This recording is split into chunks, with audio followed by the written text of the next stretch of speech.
sienten, pero la emoción y la química que hay acá esta noche es algo increíble, ¿verdad?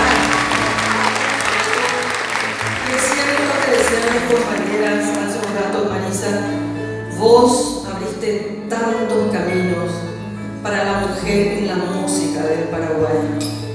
Con todo el respeto a nuestros colegas varones, realmente a nosotras las mujeres siempre nos cuesta mucho más, porque muchas veces tenemos que dejar a nuestros hijos y eso como nos duele, de verdad.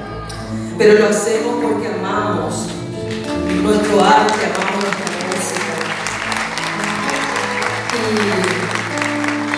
Y sé que estos caminos no son fáciles, para nada. Pero lo lindo está en el cariño de la gente, porque somos millonarios en el cariño de la gente. Así que para usted, mi reina morena de la canción, súper divertida.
Cheia de que baliza